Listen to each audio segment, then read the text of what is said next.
Se repita conmigo, soy hijo del Dios Altísimo, coronado de gloria y honra. En su nombre tendré victoria cada día de mi vida. En el nombre de Jesús. Amén. Amén. Gloria al Señor. Familia, estaba viendo en un documental y después dije, bueno, voy a preguntarle a ChatGPT a ver si es verdad. Porque ahora podemos verlo con Chachi, ¿no? Antes era Google, googlealo. No, ahora es chachipitealo. Entonces estuve buscando y me llamó la atención porque la India es uno de los países con mayor riqueza natural de Asia. De hecho, en Asia es la tercera economía, después de Japón y China, está la India. Y a nivel mundial es la quinta economía a nivel mundial. Tiene grandes recursos naturales, es riquísima en la manufactura, en la agricultura, en la tecnología, en el cine. ¿Sabe que el cine indio es más prolífero que el cine hollywoodense? Sí, ellos hacen muchas más películas que Hollywood, pero por 100. Y venden mucho más. Entonces, el Producto Interno Bruto es uno de los más altos que hay en el mundo. Son alrededor de, aquí tengo la cifra, según el FMI, el Banco Mundial, son o supera el PIB los 4 billones de dólares. Y miro a Armando porque él me entiende, porque tiene también, él sabe andar con dinero. No de él, pero sabe andar con dinero. Sí. Es especialista en la carrera farmacéutica, servicios digitales, etc. Sin embargo, está entre los países que más pobreza tiene. Está entre los países, poblacionalmente hablando, ¿no? Está entre los países que menos prospera. Y saben, entre otras razones, especialmente por el sistema de creencias que tienen. Nuestros amigos indios tienen una galería de miles de dioses, superan los 3.000 dioses, pero eso no es lo que los empobrece, sino la manera en que han desarrollado ciertas estructuras religiosas a través de décadas y siglos y hasta milenios que los empobrecen. Por ejemplo, ellos creen en que cada cual nace en un sistema de castas.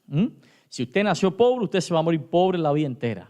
Y si por casualidad usted se hace el vivo, el inteligente, el habilidoso y hace algo para salir de ese estado de pobreza en el que nació, bueno, pues entonces tiene una gran maldición y cuando muera puede resucitar o puede reencarnar en una mosca, sí, en un grillo, un saltamonte, si nadie quiere reencarnar en eso. Imagínate, y ahí se acabó su vida. Entonces, eso empobrece la población por el sistema de creencias, pero además de eso también influye en cuanto a las creencias, la denigración que tienen respecto a la mujer. Si el niño que nace es hembra, esa muchachita no recibe prácticamente educación. Entonces, como no recibe educación, no tiene información, no tiene preparación, no está capacitada y eso limita a que en el futuro pueda tener un buen trabajo, se pueda desempeñar correctamente. Entonces, impide que sea libre, porque la falta de información es lo que hace que usted sea esclavo de la doctrina ajena. Y de modo que el rol de la mujer es limitado en la educación, en el empleo, en el liderazgo, en todas las áreas. Y lo mismo sucede, yo he estado mirando, ¿no? Digo, bueno, si la India es tan pobre por eso, bueno, entre otras cosas por eso, viré mi mirada hacia nuestros países latinos, que también hay un alto grado de pobreza. ¿Sabía usted de que América Latina produce más del 14% de alimentos a la población mundial? Y sin embargo está entrando en un periodo de pobreza y de miseria como nunca antes se ha visto. Y eso es peligroso. Y yo me preguntaba, bueno, ¿por qué razón entonces en nuestros países también hay tanta pobreza? Y siempre culpamos a los políticos porque se roban el dinero, porque nos mienten, porque no hacen lo que prometen, pero realmente en vez de esperar un Mesías, ¿no? Un Mesías político que mejore la situación económica, es que la pobreza en mucha gente en nuestros países está enquistada desde el político más elevado hasta el ciudadano más simple. La pobreza nace en la mente, en la estructura mental que usted tenga. Y eso te limita tu vida por completo. Por ejemplo, vamos a la iglesia. Yo crecí en una iglesia donde vi muchos jóvenes, adolescentes, incluso contemporáneos míos, que dejaron de estudiar y no pasaron del 6º grado o del 7º grado. ¿Por qué? Porque no querían embarrarse. Sus padres decían, no quiero que mi hijo se aparte de la iglesia y se embarre con la podredumbre que hay en esas escuelas. Quiero apartarlo para Dios. Y hoy ni son profesionales ni son cristianos, la gran mayoría. Nací en una iglesia donde, personas con talento para la música, para las artes plásticas, personas con talento de todo tipo, nunca fueron nadie. ¿Por qué? Porque no quisieron ir a la universidad, porque la universidad está perdida. Y ellos querían vivir para Cristo. Gente que vendieron sus televisores, sus televisiones, para que el diablo no entre a la casa. Una iglesia donde los sábados nos comíamos, en los almuerzos con fraternidad que hacíamos, parecido aquí los potluck, nos comíamos el almuerzo frío, prácticamente calentado a como se pudiera al sol, porque prender el fuego es pecado en sábado. Prender la estufa en sábado para calentar los alimentos es pecado. O sea, eso limitó muchísimo el desarrollo de la iglesia o en esa iglesita. No voy a generalizarlo. ¿Por qué? Porque comenzamos a crecer y nos dieron le dieron las riendas a una iglesia, a una congregación que estaba siendo secuestrada por la falta de información, por el desarrollo, estaba siendo secuestrada por una estructura mental para controlar la iglesia. Entonces se iban mucha gente, los que quedaban, pero quedaban la mayoría amargados, creyendo que eso era el cristianismo. Pero la Biblia denomina el cristianismo como una etapa de gozo en tu vida, una etapa de luz en tu vida, una etapa de felicidad en tu vida, una etapa de libertad en tu vida. Y cuando hablo de estos temas, yo sé que no voy a salir ileso. De hecho, puede ser que alguno salga para afuera porque no le guste la palabra que Dios me dio hoy. Pero si usted oró para que el Señor hablara hoy sábado y se paró este caballero acá, entonces aguante porque esto viene de Dios, ¿ok? Dice Proverbios 23, 7, porque ¿cuál es su pensamiento en su corazón? Tal es que es Él. Por eso tenemos que cuidar lo que somos realmente. Tenemos que cuidar nuestra integridad, lo que consumimos es cierto, lo que hablamos, lo que escuchamos, en lo que pensamos, porque la Biblia está repleta de textos que hablan sobre esto. Todo lo puro, todo lo honesto, todo en esto pensar. Medita en mi ley día y noche. Pensar en Jehová, medita, ¿ok? Habla cosas positivas, cosas que tienen que ver con el Espíritu. Cualquier cosa que salga de tu boca que sea digno de alabanza, dice Pablo, para que las avenidas del alma sean totalmente saturadas de cosas que vienen de Dios. Entonces va quedando menos de ti y más de Dios. Y se haga realidad el texto de Proverbios 23 que dice, tal es en tu corazón, así eres, o en tu pensamiento, perdón, en su corazón tal eres tú. Ahora, hay un salmo que quiero compartir con ustedes que es una gema. Es una gema. Hay una diferencia entre gema y joya. Una joya bíblica es esa palabra inspirada que la escuchamos y decimos, wow, gloria al Señor, oh, aleluya. Eso es una joya bíblica, una promesa. Ahora, cuando esa promesa o esa joya bíblica impacta tu corazón al punto que transforma tu manera de actuar, tu manera de pensar, entonces se convierte en una gema. Así que escucha bien la gema bíblica que tengo acá. Este salmo, este texto es pequeñito, no hace mucha bulla, pero no deja de ser importante. Mira qué interesante, dice Salmo 78, 41. Salmo 78, 41, dice, y volvían y tentaban a Dios y ponían límites al Santo de Israel. Ponían límite al Santo de Israel. A mí me golpea el pecho esta frase. Ponían límite al Santo de Israel. Familia, no puedes entender a otra persona si no te pones en sus zapatos. No puedes.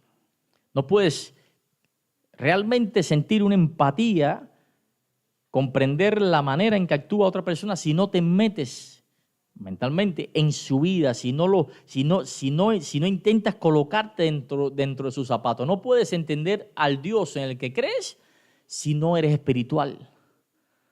No puedes entender a Dios si no te metes en el canal de lo espiritual. Pero ¿sabes qué? Hemos vivido vidas naturales. Nos hemos acostumbrado a vivir en la dimensión de la naturalidad humana. Y eso es un peligro.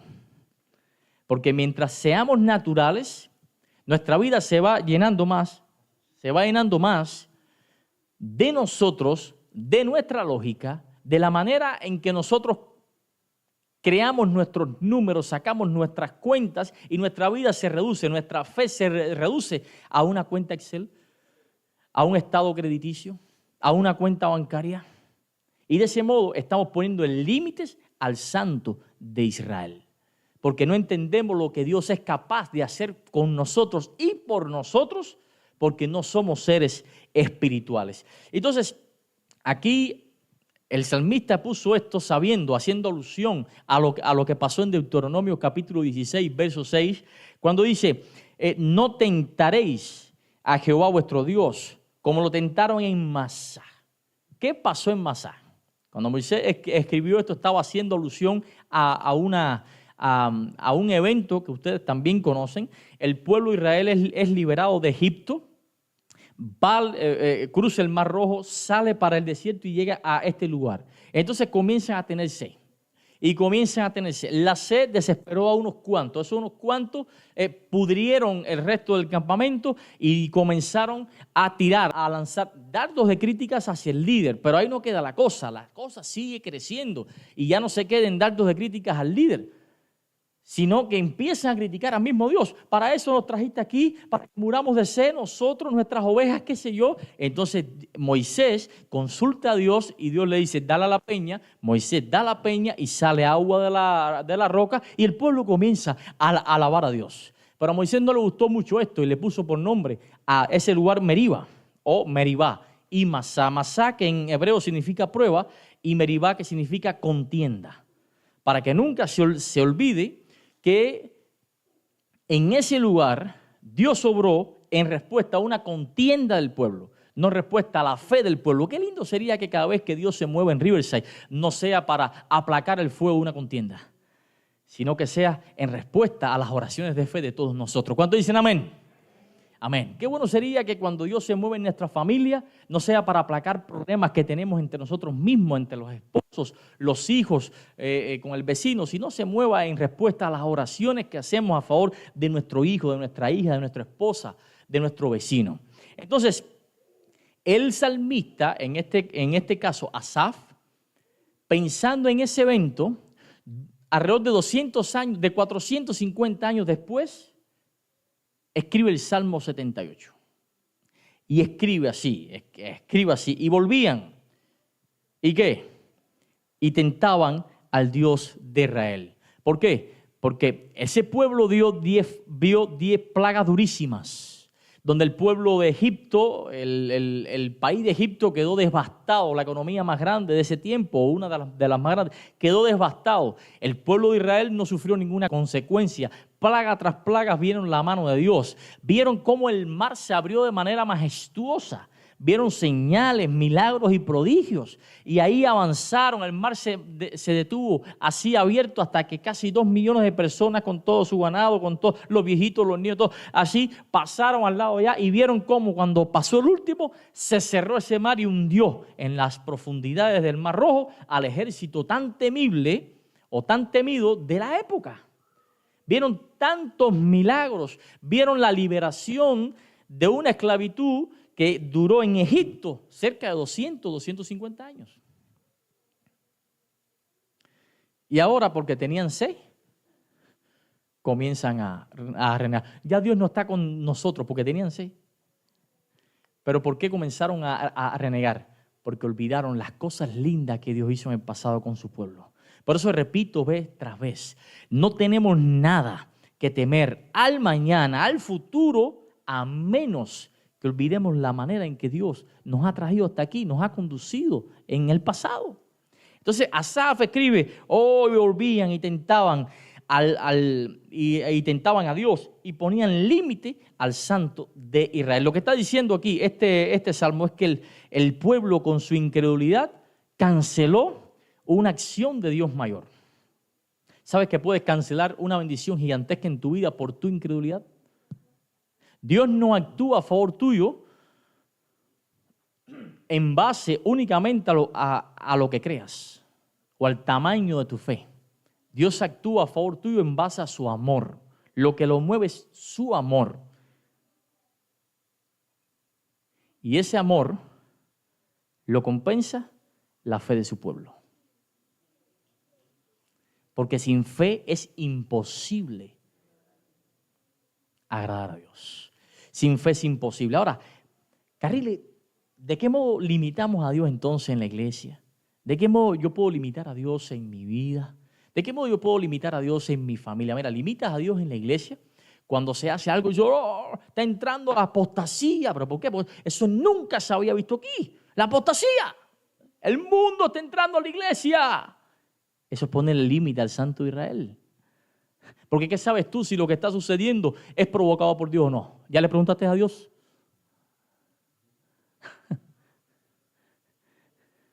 Hay gente consagrada en las iglesias orando para que la dirección sea dirigida precisamente por el Espíritu Santo y estás criticando. Yo a veces me he puesto en esa oh, déjame subirme esto. ¿Ves? Porque este es el token.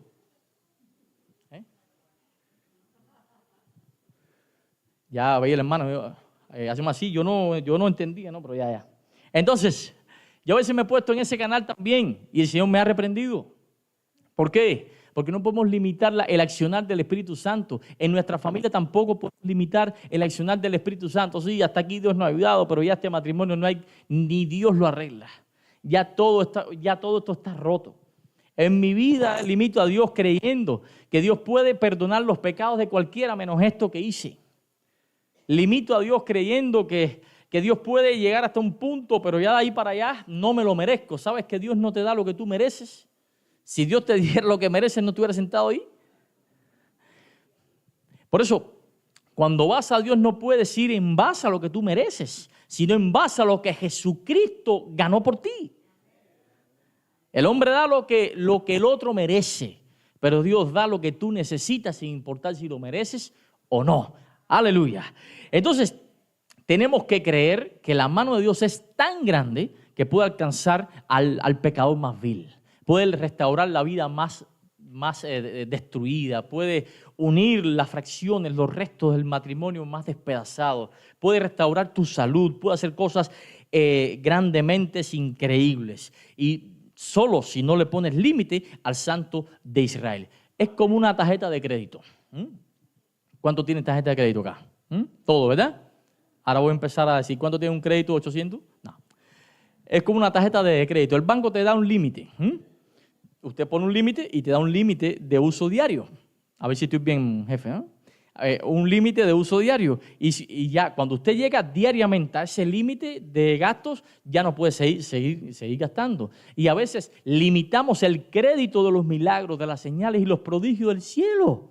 Porque nosotros mismos le ponemos un límite de crédito diario a Dios. Hasta aquí puedes hacer, Señor, porque de ahí para allá es imposible. Entonces no vivimos vidas sobrenaturales. No vivimos en la sobrenaturalidad del cielo. Por eso vemos lo santo, llega el momento en que vemos lo santo como común. Y nos paramos aquí y hacemos lo que sea para... No, vete cantando hasta que llegue el momento. Señores, estás alabando a Rey de Reyes, esto no es común. Nos invitan a predicar y a veces no nos preparamos lo suficiente. Estás viendo lo santo como común. Agradeces a Dios antes de ingerir cada alimento y dices una oración repetida que te la sabes de memoria. Estás viendo lo santo como común. Oras por la mañana y repites la misma oración de siempre. Estás viendo lo santo como común. Señores, nos estamos jugando la vida. Y cuando no hay nada en el altar, el fuego no desciende. El fuego desciende cuando hay ofrenda en el altar. ¿Y qué ofrenda más grande que una vida bien vivida en el nombre de Jesús? ¿Qué ofrenda más grande que un corazón agradecido por el regalo de la muerte y la resurrección de Jesús para perdón de nuestros pecados? ¿Cuántos dicen amén? Eso es vivir una vida diferente, eso es vivir una vida en crecimiento. Entonces hay iglesias que están pasando por esa crisis, que han visto, ya llegaron a lo común, no hay nada sobrenatural. Es más, hay gente que dice, ojalá venga la persecución para que ya se desaten los eventos finales y Cristo venga ya. Señores, hay iglesias donde cuando se desate la persecución y empiecen a meter presos a los cristianos, van a soltar a la mayoría de la iglesia por falta de evidencias. Si metieran preso, empezaran a meter presos a los cristianos por ser cristianos, muchas iglesias van a ser absueltas de la ley por falta de evidencia. Es decir, no, discúlpame, no. Váyase, tranquilo, usted está incrédulo como el vecino. Usted está inconverso como el otro. Por eso nuestras vidas tienen que ser guiadas por Dios, porque hemos sido puestos por cabeza y no por cola, para dar y no pedir prestado. Somos generación santa, dice la Biblia, real sacerdocio, pueblo escogido. Dios escogió a Saulo y le dio una nueva identidad de Dios. Se acabó, a partir de ahora no serás Saulo, ahora serás Pablo y te haré el predicador más prolífero del primer siglo. Y tu nombre va a retumbar en las ligas del cielo. Agarró a Abraham y le dijo, sal de tu parentela, sal de tu tierra. Te llamas Abraham, pero a partir de ahora te pondré Abraham, porque te haré una gran nación y se cumplirá en ti la promesa de un gran pueblo. Te pondré en las grandes ligas de hombres de fe del cielo. Agarró a este otro, a Simón, y le dijo, no, ya no te llamarás más Simón, ahora te vas a llamar Pedro, porque tú vas a ser la roca sobre la cual fundaré una iglesia. Y hoy te llama a ti en esta tarde ya y te dice, ya no te llamarás más por tu nombre. Ahora te he puesto un nuevo nombre, dice la Biblia. Mío eres tú. Mío eres tú. Tienes una nueva identidad en Jesucristo. Ya no eres el mismo de antes. Deja que la gente siga hablando cosas y sigan diciendo cosas, pero tú, entre tú y yo, ya tú no eres el mismo. Yo te he dado una nueva identidad, he restaurado tu vida, he perdonado tu pecado. Y como dice Oseas 14:4, he perdonado tu pecado, he olvidado tu rebelión y te amaré de pura gracia. Te amaré de pura gracia. En la Biblia tenemos, pastor, se llama bíblico. Bueno, si estás tomando nota, apunte. Mateo 13:53 al 58. Miren esto, para que vean que mucha gente no vio milagros. Mucha gente no vio milagros porque le pusieron límites al Santo Israel. Triste, ¿verdad? Seguir a Jesús para que haga grandes milagros en tu vida y al final Jesús no hace milagros a favor tuyo. Dice Mateo 13:53 al 58. Aconteció que cuando terminó Jesús estas parábolas, se fue de allí y venido a su tierra les enseñaba en las sinagogas de ellos, de tal manera que se maravillaban. Digan conmigo, se maravillaban. Están despiertos, qué bueno. Y decían, ¿de dónde tiene esta sabiduría y estos milagros? ¿No es el hijo del carpintero? ¿No se llama su madre María y sus hermanos Jacobo, José, Simón y Judas? ¿No están todas sus hermanas con nosotros? ¿De dónde entonces tiene todas estas cosas? Y se escandalizaban de él. Pero Jesús les dijo, no hay profeta sin honra, sino en su propia tierra y en su casa. Y dice el 58, subrayenlo, y no hizo allí muchos milagros a causa de ¿qué? De la incredulidad de ellos. Gracias a Dios que nosotros no estamos en esa. Gracias al Padre, al Hijo, al Espíritu Santo y a la Santísima Biblia, que nosotros no caemos en ese error. Pero allí en ese pueblo, dice que no vivían más milagros. Una gente recibió milagros, otros no, a causa de la incredulidad de ellos. Fíjate qué cosa tan interesante. Se maravillaron de él. Reconocían que fue usado por Dios. Mira qué sabiduría, mira cuántos milagros. ¡Wow! ¡Qué poderoso, increíble! Pero este no es el que era. Mira, este no es el que venía de el hijo de fulano, porque la gente no te quiere sacar de la cajita. La gente te mete en una cajita y de ahí no quieren sacarte. Y no entiende que cuando pasan los años, ya yo no soy el mismo de hace 20 años. Ya yo no soy el mismo hace 20 años atrás. No, ya este Pedro ha cambiado. ¿Entiendes? Entonces, como nuestro José Ocampo, oye, ese hueso tuvo carne. Ya ser hombre, ni en su físico, ni en su mente, ni yo voy a ser el mismo dentro de 20, 30 años. Mi mente va a cambiar, mi físico también, pero la gente te mete en una cajita y decían, este no es el hijo de fulano, este no es el hijo de fulano. O reconocían sus milagros, su poderío, la manera en que Dios lo usaba, sin embargo, no creían en él. Mira qué cosa tan grande es. ¿Será que estoy hablando para alguien esta mañana que sabe que Dios es poderoso, es increíble, potente, es un Dios amoroso, fiel, que no cambia, invariable, pero piensa que los milagros de los Elías fueron para los Elías? ¿Estaré hablando para alguien que cree que Jesús lo puede hacer todo, pero en otras personas y no en él? Alguien que dice, Dios es hacedor de grandes milagros, pero vive de los milagros de otros y no de su propio milagro.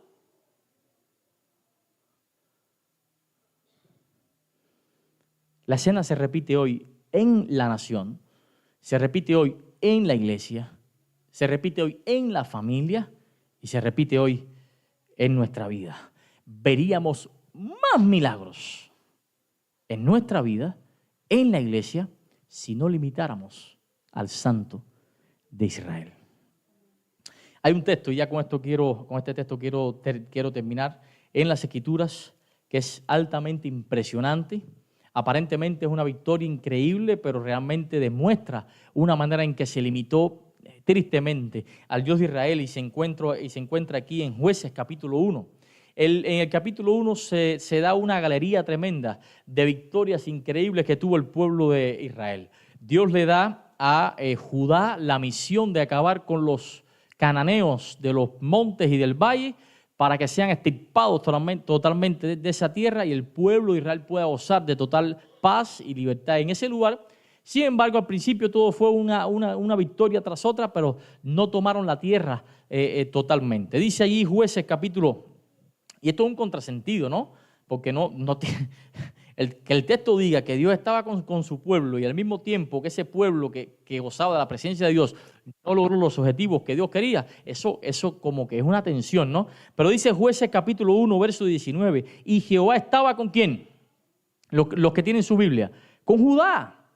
Jehová estaba con Judá, había presencia de Dios allí, quien arrojó a los de las montañas, pero no pudo arrojar a los que habitaban en los llanos, los cuales tenían carros errados.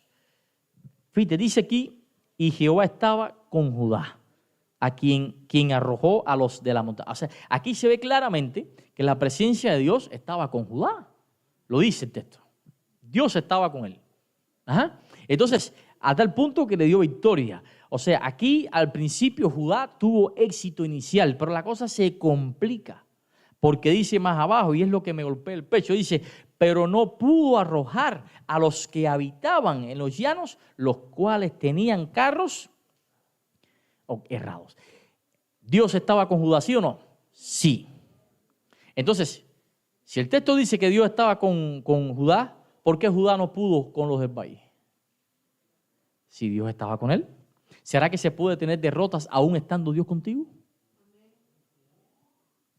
¿Se puede tener derrotas aún estando Dios contigo? ¡Wow! Aquí está el ejemplo. Sí se puede tener derrota. Y la razón por la cual fue derrotado es precisamente porque dice, los cuales tenían carros errados. O sea, carro de hierro. Esta era una manera de reforzar los carros de guerra que tenía, era la mejor tecnología de ese tiempo, la tecnología militar. Y el pueblo de Israel que no tenía un desarrollo bélico armamentístico, bueno, pues eso le resultó difícil de vencer y sacaron conclusiones de acuerdo a la perspectiva y la lógica de ellos. Pusieron más énfasis en el problema, más énfasis en la dificultad, más énfasis en su lógica, que comenzaron a razonar y no en fe, sino a razonar a partir de la perspectiva humana. Y entonces eso puso, ¿qué cosa?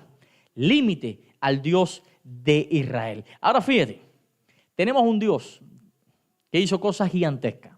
Un pueblo que conocía que un Goliat La historia de un Goliat, un hombre de 3 metros, un guerrero experimentado en batalla, armado hasta los dientes, con experiencia militar, ser derrotado vergonzosamente por un muchacho que nunca en su vida había puesto un pie en un terreno de batalla y con una piedra le hizo ¡ta! Y lo tiró al piso. Con su misma espada le cortó la cabeza. Vemos también a un pueblo que conocía la historia increíble de la liberación milagrosa de ellos mismos, tiempo atrás del mayor imperio que había en esa época, el imperio egipcio, como la manera portentosa en que Dios los trajo hasta ese mismo minuto. Pero ahora no creían que Dios podía acabar con los carritos de hierro. Eso era nada para Dios y cometieron el grave error. Ahora, ¿sabe dónde está el punto neurálgico aquí? Está en Jueces 1:1 y se los voy a enseñar. Dice, aconteció, dice Jueces 1:1, después de la muerte de Josué, que los hijos de Israel consultaron ¿a quién? A Jehová, diciendo, ¿quién de nosotros subirá primero a pelear contra los cananeos? Y Jehová respondió, Judá subirá. Él subirá primero. He aquí que yo he entregado la tierra en sus manos. Hasta aquí dice que Dios decretó que Judá iba a ser vencedor. Y era tan certera su convicción en eso que decretó victoria antes que moviera un solo pie. Ya tienes la victoria, muchachón. Y otro dato interesante es que dice, cuando preguntan quién subirá primero a enfrentar esa batalla, esa guerra, dice Judá primero. ¿Sabe lo que significa Judá en hebreo? Alabanza. O sea, lo que Dios estaba diciendo era, quien va a ir primero a esa guerra por delante va a ser alabanza. Y me voy a tomar licencia para hacer esta alegoría porque es válida. Señores, si vas a enfrentar un problema, alaba. Si estás triste, alaba. No le tengas miedo a la música. La misma Biblia dice que Dios se mueve en medio de ¿qué? De la alabanza. Si se mueve en medio de la alabanza, pues entonces aprovéchalo. Invoca a ese santo de Israel que va a ser el que te va a dar la victoria después. Porque la alabanza es ese perfume o esa gota que prepara el camino para la misma presencia de Dios. Entonces, dice que Judá va a ser, dice, lo he entregado en tu mano, dice la Biblia. Pero ahora viene el error de Judá, lo que hizo limitar a Dios mismo. Dice el verso 3, y Judá dijo a Simeón su hermano, sube conmigo al terreno que se me ha adjudicado y peleemos contra el cananeo, y yo también iré contigo al tuyo. ¿No le dijo Dios a Judá que fuera él? ¿Qué hace ahora Judá invitando al otro para que lo acompañe? El caso es que siempre buscamos validación en otra persona. Siempre Dios te llama a ti, pero tú quieres que alguien vaya contigo. Lo mismo pasó con la profetisa. Barak, Dios le dijo a Barak, lo he entregado al enemigo en tu mano, ve tú. Y Barak dijo, no, yo voy con ella, si no vaya yo, no voy. Señores, si Dios te comisionó a ti para una obra y te dijo, que eres tú, ves tú. Vemos en la Biblia ejemplos tremendos de personas que metieron la pata hasta el fondo porque no hicieron estrictamente lo que Dios le dijo. Dios le dice a Abraham, sal de tu tierra y de tu parentela, y Abraham aceptó o obedeció a la mitad, porque salió de su tierra pero no dejó a su parentela, llevó a Lot su sobrino. Eso trajo consecuencias a corto plazo y a largo plazo. A corto plazo se tuvo que envolver en una batalla que no le pertenecía. Secuestraron al muchachón y él tuvo que armar un ejército improvisado y ir allá y matar gente, porque no fue permiso, vengo con 300 gente, ¿tú crees que puede? No, eso había que fajarse.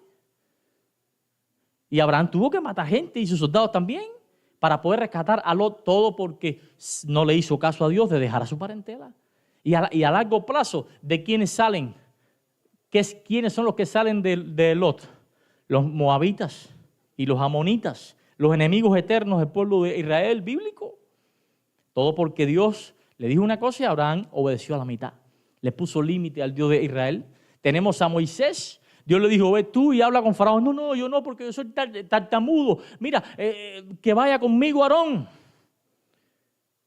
Aarón fue con él, adquirió liderazgo. Moisés subió a la montaña y cuando bajó, le hundió al pueblo en pura apostasía. Gedeón, Dios le dijo, en tu mano entregué a los amalecitas. Prepara un ejército, que yo hago lo otro. Y Gedeón dijo, no, mientras más gente mejor. Se fijó en la fe humana y reunió un ejército enorme. Dijo, cuando Dios dijo, ¿qué? No, pero esa cantidad de gente, eso es mucho bulto. No, lo dejó con 300. De ahí nos sale la película de los 300, no es inspirada en Gedeón, ¿ok? Y lo dejó con 300 allí. ¿Para qué? Para demostrarle a Gedeón que esa victoria le pertenecía a él, no al número de gente que él tenía. Si Dios te comisionó a ti para algo, ve tú. Ve tú. Sé estrictamente obediente con el mandato divino para que no pongas tropiezos o límites al Dios de Israel. Entonces, aquí la enseñanza es clara y es que cuando limitas a Dios, tus victorias son limitadas. Tus victorias son limitadas. No tomes esa decisión sin antes consultar a Dios. No entres a esa junta de trabajo sin antes pedir la dirección divina. No des respuesta al médico para que pique sin antes consultar a Jehová. Quiero terminar con un testimonio. Bueno, con dos, porque es necesario. Los lunes tenemos noche de intercesión. Hemos cambiado un poco la dinámica a petición personal. Ya no quería seguir. Digo, oye, espérate, descansa un poquito, déjame a mí estar un poquito en conexión con el pueblo también, ¿no? Porque si la dejo, ella sola se come el momento de oración. Es muy apasionada, igual que su esposo, por la oración. Y los lunes estamos teniendo un momento de intercesión en el live de la iglesia, donde las personas entran y se conectan de todas partes del mundo y hacen su petición.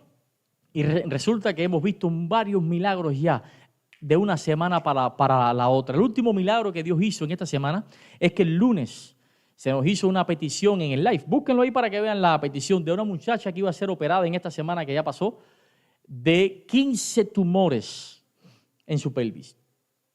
15 tumores. Y por supuesto le iban a extirpar sus ovarios, nunca más podía ser madre. Se hizo esa petición, oramos por esa muchacha de 20 y tantos años, triste. Pero oramos, los que estaban en live lo verán y ustedes si entran y lo ven, verán que es cierto. Oramos para sanación de esa persona por la misericordia de Jesucristo, creyendo, sin ponerle límites al Santo Israel.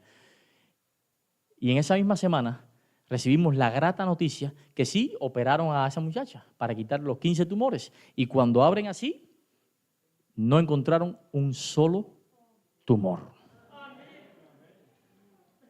¿Te das cuenta las cosas que hace Jehová cuando tú no le pones límites? Y no solamente eso, sino que la muchacha puede ser madre. Y le pregunté a esta persona, le dije, oye, pero ven acá, para que nadie me esté diciendo, la mamá de ella tiene la radiografía, lo tiene todo. 15 tumores. Aquí tenemos el milagro del hermano Tapia, que fue sanado por la misericordia de Jehová. A él sea toda la gloria. Y quiero hacer un llamado final ahora, contándoles la historia de Nidia. Nidia, una mujer joven, llena de fuerzas, decidió emprender su vida con el hombre que amaba, el amor de su vida. Contraen matrimonio, pero la vida le jugó feo. Y Nidia, por alguna razón, empezó a vivir una experiencia triste en su hogar. Su esposo adquiere esa enfermedad terrible llamada cáncer. No se pudo hacer nada, su esposo falleció. Y la dejó con dos inocentes. Ella joven, llena de vida. Y cae en una depresión profunda. Y esa depresión la arrastró al alcohol. Nidia comenzó a encontrar consuelo en una copa. Y cada día tomaba un poco más. Y ya estaba totalmente atrapada del alcohol. 2 años estuvo así. 2 años alcoholizada y deprimida, hasta un día que escuchó de Jesús. Un día que escuchó de Jesús, ese Jesús que puede restaurar tu vida, ese Jesús que te puede sacar de la depresión, ese Jesús que puede hacer a cosas nuevas lo viejo pasado. Y decidió dar un salto de fe. Y se bautizó, tomó sus estudios, fue bautizada en el nombre de Jesús y comenzó a caminar de la mano de Jesús. Y esa fue la única fuerza que hizo posible que Nidia hoy lleve más de 3 meses libre de alcohol. Yo quiero que pase al frente Nidia. Yo le pedí que viniera para acá. Recuerden que me gusta hacer testimonios visibles para que no crean algunos que son historias inventadas. La vez pasada traje un homeless que fue bautizado en nuestra iglesia y transformada su vida. ¿Cuánto dicen amén por la vida de Nidia? Gloria al Señor. Suba para acá, Nidia. Mira, todas esas manos que se levantan están orgullosas de ti, orgullosos de las cosas lindas que Dios ha hecho en tu vida. En esta semana la visité y vi un calendario lleno de circulitos día por día. Y me acerco y digo, ¿qué cosa es esto? Y cuando leo así, en cada día estaba circulado, decía, hoy libre de alcohol. ¿Cuántos meses llevas libre de alcohol? 3 meses. 3 meses. La copa no pudo hacer eso. Los pensamientos positivos tampoco pudieron. Los psicólogos tampoco pudieron. Los grandes consejos de la gente que la ama tampoco pudieron. El único que pudo lograr eso fue ¿quién? Jesucristo. Y Nidia es el cuadro vivo, el elemento vivo de lo que Dios puede hacer en tu vida, en tu matrimonio, en tu mente, en tu conciencia, en esos sentimientos que no sanas, en esos pensamientos que no te dejan dormir, en ese estrés que no te deja dar un paso, que te tiene esquinado, triste. Así te quiere el diablo, ¿sabes? Así te quiere el diablo. Estaremos toda una semana a partir del sábado que viene predicando de Jesucristo noche tras noche. Ven, porque van a haber vidas transformadas. El Espíritu Santo se va a mover aquí como se está moviendo en este lugar. Trae mucha gente porque Dios quiere hacer milagros, señales y prodigios. Pero por favor, no limites al Dios de Israel. No lo limites. Hoy Nidia fue liberada, mañana puede ser tú de ese pecado oculto. Tal vez estoy hablando para alguien aquí o en nuestras redes que está luchando con una inclinación hacia un pecado determinado que no puede vencer. Todos piensan que es un gran cristiano, que es un gran esposo, una gran esposa, pero realmente tiene una propensión a ciertas prácticas que están denigrándolo por dentro. Una joven, un joven que no puede decirle no, hasta aquí llego contigo, a su esposo o a su novio. Vamos a esperar a casarnos. Un hombre que no puede controlar sus ojos mirando lo que no tiene que mirar, entrando a páginas prohibidas, contestando mensajes que sabe que su esposa no le agrada. Hoy es el día de salvación. Este es el momento. Habrá en esta tarde ya alguien que reconoce que es pecador y reconoce que también, como Nidia, necesita ser restaurado o restaurada por completo, no solo del alcohol, de cualquier pecado que lo esté apresando. ¿Habrá alguien que decir, yo necesito esa restauración? Gloria al Señor. ¿Te puedes poner de pie? Samir, ¿puedes venir al frente tú personalmente? Ven acá, montico, Samir. Gloria al Señor por esos hermanos que se han levantado, que con humildad, gloria al Señor, que reconocen que realmente necesitan de la mano de Dios para poder vencer esa inclinación, esa propensión. Pecado puede ser un pensamiento. ¿Sabes que puedes estar pecando haciendo bien? Porque puedes tener motivaciones muy malas. Eso es pecado. Hay 7 definiciones en la Biblia, 6, de pecado. No solamente transgresión de la ley, es saber hacer el bien y no hacerlo. Eso es pecado también. El pecado se origina en tu mente. ¿Hay alguien más, aparte de los que están de pie, que quiere decirle a Dios, yo necesito de tu intervención porque solo no puedo? ¿Alguien más? Gloria al Señor por Lola. Gloria al Señor.